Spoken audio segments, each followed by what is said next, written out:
നമസ്കാരം. തുണ്ട് എന്ന സിനിമയുടെ റിവ്യൂ ആണ്. ഈ തുണ്ടിനെ കുറിച്ചിട്ട് പറയുമ്പോൾ വേറെ ചില കാര്യങ്ങൾ പറയേണ്ടതുണ്ട്. ഞാൻ ഈ മായാവിക്കകത്തെ മമ്മൂക്ക അവതരിപ്പിച്ച കഥാപാത്രം പറയുന്നത് പോലെയാണ് ചിലപ്പോൾ മലയാളം യൂസ് ചെയ്യുന്നത്. ചില വാക്കുകളുടെ ഒന്നും അർത്ഥം അറിയില്ല, എന്നാലും നല്ല കനമുള്ളതുകൊണ്ട് എടുത്തങ്ങോട്ട് അലക്കാറുണ്ട്. പല ആളുകളും വന്നിട്ട് പറയും അതിൻ്റെ അർത്ഥം അങ്ങനെയല്ല, അതിൻ്റെ ഉച്ചാരണം അങ്ങനെയല്ല എന്നുള്ളത്. ആദ്യ കാലഘട്ടങ്ങളിൽ എനിക്ക് വലിയ ബുദ്ധിമുട്ടായിരുന്നു. എന്തുകൊണ്ടാണ് നല്ല രീതിയിൽ മലയാളം സംസാരിക്കാൻ പറ്റാത്തത് എന്നൊക്കെ ആലോചിച്ചിട്ട് ഞാൻ അങ്ങനെ വറി ചെയ്യാറുണ്ടായിരുന്നു. പിന്നീട് ഞാനൊരു സെഷനിൽ പങ്കെടുത്തപ്പം അതിൻ്റെ ടൈറ്റിൽ ഇങ്ങനെയായിരുന്നു: കാലാന്തരത്തിൽ ഭാഷയ്ക്ക് വരുന്ന മാറ്റം. അപ്പോൾ അതിൽ ഭാഷാ പണ്ഡിതന്മാർ പറഞ്ഞത് കാലങ്ങൾ കഴിയുമ്പോഴത്തേനും മലയാള ഭാഷയ്ക്ക് ഇങ്ങനെ മാറിക്കൊണ്ടിരിക്കും. പുതിയ പദങ്ങൾ ഭാഷയിലേക്ക് വരും, ചില പദങ്ങൾ ഔട്ടായി പോവും, അതേപോലെ തന്നെ ചില അർത്ഥ വ്യത്യാസങ്ങൾ ഉണ്ടാവും. അങ്ങനെ പല അർത്ഥങ്ങൾ കിട്ടിയിട്ടുള്ള ഒരു വേർഡാണ് തുണ്ട്. 90s കിഡ്സ് ഒക്കെ ആയിരിക്കാം ഈ ഒരു വേർഡിന്റെ മീനിങ് ട്രാൻസ്ഫോർമേഷൻ നേരിട്ട് കണ്ട ആൾക്കാർ. വെറുതെ ഒരു ട്രാൻസ്ഫോർമേഷൻ ഒന്നുമല്ല, അതിന്റെ പിറകിൽ ടെക്നോളജിയുടെ ഒരു കാലഘട്ടത്തിന്റെയൊക്കെ കഥ പറയാനുണ്ട്. നമ്മൾ ആരെങ്കിലും ഈ ഫോണൊക്കെ വരുന്നതിന് മുമ്പ് വിചാരിച്ചിട്ടുണ്ടോ ഈ ഒരു വേർഡ് പിന്നീട് അർത്ഥ വ്യത്യാസത്തോടെ യൂസ് ചെയ്യേണ്ടി വരും എന്നുള്ളത്? ആദ്യ കാലഘട്ടങ്ങളിൽ നമുക്ക് തുണ്ട് എന്ന് പറയുന്നത് പരീക്ഷയ്ക്ക് കുനുകുന എഴുതിക്കൊണ്ട് പോകുന്ന കൊച്ചു കൊച്ചു പേപ്പറുകളായിരുന്നു. ബിറ്റ് എന്ന് നമ്മൾ പറയാറുണ്ടായിരുന്നു. ഇംഗ്ലീഷ് മീഡിയത്തിൽ പഠിച്ച ആളുകൾ ബിറ്റ് എന്ന് പറയും, നമ്മൾ തുണ്ട് എന്ന് പറയും. എന്നാൽ ഈ ഒരു തുണ്ട് ഞാൻ 10ാം ക്ലാസ്സിലേക്കൊക്കെ കയറി ചൈന മൊബൈലൊക്കെ വന്നപ്പോഴത്തേന് അർത്ഥവ്യത്യാസം അല്ലെങ്കിൽ വേറൊരു അർത്ഥത്തിലേക്ക് മാറുകയുണ്ടായി. അപ്പോൾ തുണ്ട് എന്ന് പറയുന്നത് ആദ്യ കാലഘട്ടങ്ങളിൽ മറ്റേ 3GP ഫോർമാറ്റിൽ കിട്ടുന്ന ചെറിയ ചെറിയ രസകരമായിട്ടുള്ള വീഡിയോ ക്ലിപ്പിങ്ങുകളായിരുന്നു. അപ്പോൾ ആ ഒരു കാലത്തെ സെക്സ് എഡ്യൂക്കേഷനൊക്കെ അങ്ങനെയായിരുന്നു. അതേപോലെ ആ ഒരു കാലഘട്ടത്തിൽ ഈ കൊച്ചു കൊച്ചു വീഡിയോ ക്ലിപ്പുകൾ വന്നപ്പം തകർന്നു പോയ ഒരു ഇൻഡസ്ട്രി ഉണ്ടായിരുന്നു. ഇന്നത്തെ പിള്ളേർക്കൊക്കെ അറിയാമെന്നുള്ളത് എനിക്കറിയില്ല. ഈ സാഹിത്യം, അശ്ലീല സാഹിത്യം എന്ന് വിളിച്ചുകൊണ്ടിരുന്ന സാധനങ്ങൾ എഴുതിക്കൊണ്ടിരുന്ന ഒരു വലിയ കൂട്ടം ആൾക്കാരും ആ മാഗസിൻസും അതൊന്നും ഇപ്പോൾ ഉണ്ടോ എനിക്കറിയില്ല. അതൊക്കെ അങ്ങ് ഇല്ലാണ്ടായിപ്പോയെന്ന് എനിക്ക് തോന്നുന്നു ആ ഒരു കാലഘട്ടം. അപ്പോൾ ഒന്ന് ആലോചിച്ച് നോക്കുക, ഒരു വേർഡിൻ്റെ അർത്ഥവ്യത്യാസം, ആ ഒരു വേർഡ്, അതിൻ്റെ പിന്നിലുള്ള കുറേയധികം കാര്യങ്ങൾ, കാലാന്തരത്തിൽ ഭാഷയ്ക്ക് വരുന്ന മാറ്റം, അത് ഉപയോഗിക്കുന്ന ക്രമത്തിൽ വരുന്ന മാറ്റം. വിജിലംബിച്ച എന്ന് പറയുന്ന വേർഡിനൊക്കെ മീനിങ് ജഗദീഷ് ചേട്ടൻ സിനിമയിൽ കൊടുക്കുന്ന കേട്ടിട്ടില്ലേ? സിനിമയുടെ റിവ്യൂയിലേക്ക് പോയി കഴിഞ്ഞാൽ ഈ തുണ്ട് എന്ന് പറയുന്ന മൂവി ഇതിൻ്റെ പേര് സൂചിപ്പിക്കുന്ന പോലെ തന്നെയാണ് ഈ ഒരു സിനിമയുടെ മെയിനായിട്ടുള്ള ട്വിസ്റ്റുകളൊക്കെ നടക്കുന്നത് തുണ്ടുമായി ബന്ധപ്പെട്ടതാണ്. എന്നാൽ നമ്മൾ ഉദ്ദേശിക്കുന്ന തുണ്ടല്ല കേട്ടോ, നോട്ടി ബോയ്സ് ഉദ്ദേശിക്കുന്ന തുണ്ടല്ല, മറ്റേ എക്സാമിൻ്റെ തുണ്ടാണ് ഇതിനകത്തെ തുണ്ട്. അപ്പോൾ ആ ഒരു തുണ്ടുമായി ബന്ധപ്പെട്ട കഥ പറയുന്ന ഒരു രീതിയാണ്. അതാണ് എല്ലായിടത്തും ട്വിസ്റ്റായിട്ട് വരുന്നത്. എന്നാൽ ഇതൊക്കെ തമ്മിൽ ഒരു കണക്ഷൻ ഉണ്ടോ എന്ന് ചോദിച്ചു കഴിഞ്ഞാൽ ഒരു കണക്ഷനും ഇല്ല. ആഷിഖ് ഉസ്മാന്റെ ബാനറിൽ വന്ന ഒരു ചിത്രമാണ്, അതുകൊണ്ട് തന്നെ ഒറ്റയ്ക്ക് പോയി കാണണ്ട എന്ന് ഉറപ്പിച്ചിരുന്നു. ഫാമിലി മൂഡൊക്കെ ആണെന്നുണ്ടെങ്കിൽ അത് മിസ് ചെയ്യണ്ടല്ലോ. കണ്ടു കഴിഞ്ഞപ്പോഴത്തേന് എനിക്ക് തോന്നിയത് ഈ ഒരു സിനിമയുടെ സ്ക്രിപ്റ്റും പലവിധ തുണ്ടുകളിലായിരിക്കും എഴുതിയിട്ടുണ്ടാവുക.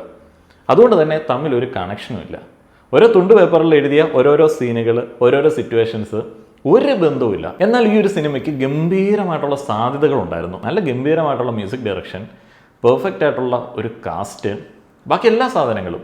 അതേപോലെ ഈ പ്ലോട്ടാണെങ്കിലും നൈസായിരുന്നു. പക്ഷേ എന്തുകൊണ്ടോ ഇതിങ്ങനെ തുണ്ടായിട്ട് ഷൂട്ട് ചെയ്ത് വെച്ചിരിക്കുന്നതുകൊണ്ട് ഒരു കണക്ഷനും തോന്നിയില്ല. ഇത് എങ്ങടേക്കാണ് പോകുന്നതെന്നുള്ളത് പോലും മനസ്സിലായില്ല. ഒരു ഗതിയില്ലാണ്ട് അങ്ങനെ പോയിക്കൊണ്ടിരിക്കുകയാണ്. എന്നാൽ കണ്ടിരിക്കാൻ പറ്റുന്ന ചില കോമഡി മുഹൂർത്തങ്ങളൊക്കെ ഉണ്ട്. ബിജു മേനോൻ എന്ന ആക്ടറെ നമുക്കറിയാം, ഭയങ്കര പോസിറ്റീവാണ്, നൈസായിട്ട് പുള്ളിക്കാരൻ അത് ചെയ്തിട്ടുണ്ട്, ക്യാരക്ടറിന് ചെയ്തിട്ടുണ്ട്. പക്ഷേ ടോട്ടലി എന്തോ ഒരു മെസ്സായിപ്പോയി. ഞാനൊരു 10 മിനിറ്റ് വൈകിയാണ് സിനിമയ്ക്ക് വന്നത്. അപ്പോൾ തൊട്ടടുത്തിരുന്ന ബ്രോ എനിക്ക് അതിൻ്റെ കഥയൊക്കെ തുടക്കത്തിൽ അത് പറഞ്ഞു തന്നു, 10 മിനിറ്റത്തെ സംഭവങ്ങൾ പറഞ്ഞു തന്നു. അപ്പോൾ പിന്നീട് ഞാനിങ്ങനെ കണ്ടുകൊണ്ടിരുന്നപ്പോൾ ഇത്തിരി ലാഗില്ലേ എന്ന് എനിക്ക് തോന്നിപ്പോയി. കുറച്ച് പരീക്ഷ എഴുതുന്ന സീനുകളൊക്കെ ഉണ്ട്, സിനിമ കണ്ട ആളുകൾക്കറിയാം. അപ്പോൾ അതിങ്ങനെ ലാഗായിട്ട് ഇങ്ങനെ പോവുകയാണ്. സെക്കൻഡ് ഹാഫിലേക്ക് വരുമ്പോൾ ഞാൻ വിചാരിച്ചു ഇപ്പോൾ എല്ലാം കൂടെ സെറ്റാക്കി പോയി തരുമായിരിക്കുമെന്ന്. എന്നിട്ട് പല സമയത്ത് സിനിമ അവസാനിപ്പിക്കാൻ പറ്റുന്ന രീതിയിലേക്ക് ഇതിങ്ങനെ പോവാണ്. അപ്പോൾ ഞാൻ വിചാരിക്കും ഇതായിരിക്കും ക്ലൈമാക്സ്. അപ്പോൾ അതല്ല ക്ലൈമാക്സ്, വേറൊരു ക്ലൈമാക്സ് ഉണ്ട്. ഇങ്ങനെ ട്വിസ്റ്റുകളിട്ട് നമ്മൾ അവസാനം വേണ്ടടി ഇനിയൊന്നും വേണ്ട എന്ന് പറയുന്നൊരു മൂഡിലേക്ക് എത്തുന്നുണ്ട്. ഇനി അഭിനയിച്ച ആളുകളുടെ പെർഫോമൻസിനെ കുറിച്ചിട്ട് പറയുകയാണെന്നുണ്ടെങ്കിൽ പറയേണ്ട ആവശ്യമില്ല, എല്ലാവരും നല്ലതായിട്ട് ചെയ്യുന്ന ആൾക്കാരാണ്. എന്നാലും ബിജു മേനോൻ ആസ് യൂഷ്വൽ അദ്ദേഹത്തിന് കിട്ടിയ കഥാപാത്രം ഗംഭീരമായിട്ട് തന്നെ ചെയ്തിട്ടുണ്ട്. ഞാൻ പറഞ്ഞ ഒരു ഫ്രഷ്നെസ് പുള്ളിക്കുള്ളത് കൊണ്ട് നമുക്ക് ഓക്കെയാണ്. ഷൈൻ ടോം ചാക്കോ, നമ്മൾ സ്ഥിരമായിട്ട് കാണുന്ന ഷൈൻ ടോം സിനിമകളിൽ നിന്ന് വ്യത്യസ്തമായിട്ടുള്ളൊരു കഥാപാത്രമായിരുന്നു ഇതിനകത്തുണ്ടായിരുന്നത്. അയാളെ പിടിച്ചു നിർത്തി വളരെ മിതത്വത്തോടെ കൈകാര്യം ചെയ്യാനായിട്ട് ആരോ പറഞ്ഞു കൊടുത്തതുപോലെ എനിക്ക് തോന്നി. എനിക്കിഷ്ടപ്പെട്ടു ആ ഒരു ക്യാരക്ടർ. കൂടുതലും ഡയലോഗുകളല്ലാതെ എക്സ്പ്രഷൻസ്, നോട്ടം, കാര്യങ്ങളൊക്കെയാണ് യൂസ് ചെയ്തത്. എനിക്ക് ഇതിനകത്ത് ഷൈൻ ടോമിനെ ഇഷ്ടപ്പെട്ടു. ഉണ്ണിമായ പ്രസാദിൻ്റെ കുറച്ച് സംഭവങ്ങളൊക്കെ ഉണ്ട്, എനിക്കിഷ്ടമാണ്. നമ്മൾ ചില സിനിമകളിൽ കാണുന്ന എക്സ്പ്രഷൻസും കാര്യങ്ങളൊക്കെ ഉണ്ട്, അത് മാത്രം യൂസ് ചെയ്താൽ മതി ഈ ഒരു സിനിമയിൽ. വേറെ വലിയ ഡയലോഗും കാര്യങ്ങളൊന്നും ഉണ്ടായിരുന്നില്ല, അത് നൈസായിരുന്നു. ഷാജു കേസ് കഴിഞ്ഞ കുറേ നാളുകളായിട്ട് നമ്മൾ കാണുന്ന സിനിമകളിലൊക്കെ ഗംഭീരമായിട്ടുള്ള പെർഫോമൻസ് കാഴ്ചവെക്കുന്ന വ്യക്തിയാണ്. അദ്ദേഹം ഈ ഒരു സിനിമയിൽ നൈസായിരുന്നു. കോട്ടയം നസീർ, പിന്നെ കുറേയധികം ആൾക്കാരുണ്ട്, ചില ആളുകളുടെ പേര് അങ്ങോട്ടും ഇങ്ങോട്ടും മാറാൻ സാധ്യതയുള്ളതുകൊണ്ട് കൂടുതൽ പറയുന്നില്ല. അങ്ങനെയുള്ള വലിയ ഒരു താരനിര ഉണ്ടായിരുന്നു. അവരും നൈസായിട്ട് തന്നെ ചെയ്തിട്ടുണ്ടായിരുന്നു. അപ്പോൾ അതൊക്കെയാണ് ഇതിനകത്തൊരു പോസിറ്റീവ് എന്ന് പറയുന്നത്. വെറുതെ ഇങ്ങനെ കണ്ടിരിക്കാൻ പറ്റുന്ന ഒരു മൂഡുള്ള പടമാണ്. പക്ഷേ ഞാൻ ഉദ്ദേശിച്ച എൻ്റെ പ്രതീക്ഷകൾക്ക് ഒത്തു വന്നില്ല. കാരണം അതിൻ്റെ ട്രെയിലറൊക്കെ എനിക്ക് ഭയങ്കര കൺവിൻസിങ് ആയിരുന്നു. ഇനി ഇതിൻ്റെ ബാക്കി കാര്യങ്ങളിലേക്ക് വരികയാണെന്നുണ്ടെങ്കിൽ സ്റ്റോറി ആൻഡ് ഡയറക്ഷൻ ഞാൻ മുന്നേ പറഞ്ഞതുപോലെ തുണ്ടാണ്. തുണ്ട് ഡയറക്ഷനും സ്റ്റോറിയും പോലെ തോന്നി. ആഷിഖ് ഉസ്മാൻ്റെയും ബാനറിൽ വന്ന ചിത്രമാണ്. പ്രൊഡ്യൂസ് ചെയ്തിരിക്കുന്നത് ജിംഷി ഖാലിദാണ്. അപ്പോൾ ജിംഷി ഖാലിദാണ് സിനിമാറ്റോഗ്രാഫറും. അപ്പോൾ ജിംഷി ഖാലിദ് എന്നൊക്കെ കേൾക്കുമ്പോൾ നമുക്ക് വേറെ ഒരു പ്രതീക്ഷയുണ്ട്. അപ്പോൾ സിനിമാറ്റോഗ്രാഫി ഇതിൻ്റെ വേറൊരു സാധ്യതയാണ്. ഗംഭീരമായിട്ട് ചെയ്തിട്ടുണ്ട്, അടിപൊളിയായിട്ട് ചെയ്തിട്ടുണ്ട്. ചുമ്മാ സ്ക്രീനിൽ ഇങ്ങനെ കാണുമ്പോഴത്തേന് എന്ത് രസമാണെന്ന് അറിയോ, ഓരോ ഫ്രെയിംസും ഭയങ്കര റൊമാൻറ്റിക് ഫ്രെയിംസാണ്. നമ്മൾ അനുരാഗ് കരിക്കുമ്പള്ളത്തിനകത്തൊക്കെ കണ്ട കൂട്ട് മൂടുള്ള ഫ്രെയിംസ്. നെബു ഉസ്മാനാണ് ചിത്രത്തിൻ്റെ editor. Music Gopi Sundar. Music വേറൊരു സാധ്യതയായിരുന്നു. ഈ ഒരു സിനിമയിൽ ഗംഭീരമായിട്ടുള്ള മ്യൂസിക് ഉണ്ടായിരുന്നു. അതിൻ്റെ ഇടയ്ക്ക് ഒരു സോങ്ങും അതിൻ്റെ കൊറിയോഗ്രാഫിയും മറ്റേ പോലീസ് കോസ്റ്റ്യൂമൊക്കെ ഇട്ടിട്ട് അടിച്ച് പൊളിക്കുന്ന ഒരു സാധനം ഉണ്ടായിരുന്നു. അതൊക്കെ ഗംഭീര സാധനം. പ്രൊഡ്യൂസർ തന്നെ സിനിമാറ്റോഗ്രാഫർ ആയതുകൊണ്ട് അങ്ങോട്ട് അടിച്ച് പോളിസ് അതങ്ങോട്ട് ചെയ്തിട്ടുണ്ട്. ശരിക്കും അതിൻ്റെ ആവശ്യം അവിടെ ഇല്ലായിരുന്നു. പക്ഷേ നമുക്ക് കാണാൻ ഭയങ്കര രസമാണത്. നൈസാണ്. ഞാൻ പറഞ്ഞത് അങ്ങനെയുള്ള റിച്ചാണ്, എല്ലാം റിച്ചാണ്, ഫ്രെയിമിലെല്ലാം റിച്ചാണ്. ആഷിഖ് അസ്സാണ് ചിത്രത്തിൻ്റെ ആർട്ട് വിഭാഗം കൈകാര്യം ചെയ്തിരിക്കുന്നത്.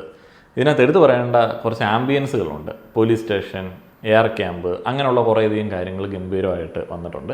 പിന്നെ വേറൊരു സംഭവം, മേ ബി ഈ ഒരു സിനിമയുടെ ആ ഒരു ബഡ്ജറ്റുമായി ബന്ധപ്പെട്ട സംഗതിയായിരിക്കും. ലിമിറ്റഡ് ലൊക്കേഷൻസ് ആണ് എന്ന് പറഞ്ഞാൽ ഒരു 3 ലൊക്കേഷൻസ് 4 ലൊക്കേഷൻസിൽ കൂടുതലില്ല. അത് അങ്ങോട്ടും ഷിഫ്റ്റ് ചെയ്തിട്ടുള്ള പരിപാടികളുള്ളൂ. അത് പല സമയത്തും ബോറടിക്കുന്നുണ്ട്. എയർ ക്യാമ്പ്, എക്സാംസ്, അതിനിടയിലുള്ള സീൻസ് ശരിക്കും അത് കഥ പറയുന്ന സമയത്ത് വേണ്ട. പക്ഷേ വളരെ കുഞ്ഞായിട്ടുള്ള ഒരു സിറ്റുവേഷനും സ്റ്റോറി ആയതുകൊണ്ട് ഇതെല്ലാം കൂടി ഇട്ടിട്ട് അങ്ങോട്ട് ഫില്ല് ചെയ്ത് ഒരു നീട്ടി ഒരു സിനിമ ആക്കിയതുപോലെ എനിക്ക് പേഴ്സണലി ഫീൽ ചെയ്തു. പക്ഷേ എനിക്ക് ഇത് കണ്ട് ഇറങ്ങിയ സമയത്ത് ഒരു ചെറിയ വിഷമം തോന്നി. കാരണം ഇത്രയധികം സാധ്യതകൾ ഉണ്ടായിട്ട് എന്തുകൊണ്ടായിരിക്കും അത് വർക്കൗട്ട് ആവാത്തത്? അതേപോലെ ഇതിൻ്റെ ക്രൂ ഒക്കെ ഗംഭീരമായിട്ടുള്ള വർക്കുകൾ ചെയ്യുന്ന ക്രൂ ആണ്. അവർക്ക് എന്തായിരിക്കും പറ്റിയത് എന്നുള്ളതിനെക്കുറിച്ചിട്ട് ഞാനിങ്ങനെ വല്ലാതെ ആകുലപ്പെട്ടു. ഈ ഒരു സിനിമ കണ്ട ആളുകൾ നിങ്ങളുടെ അഭിപ്രായങ്ങൾ പറയുക. നന്ദി.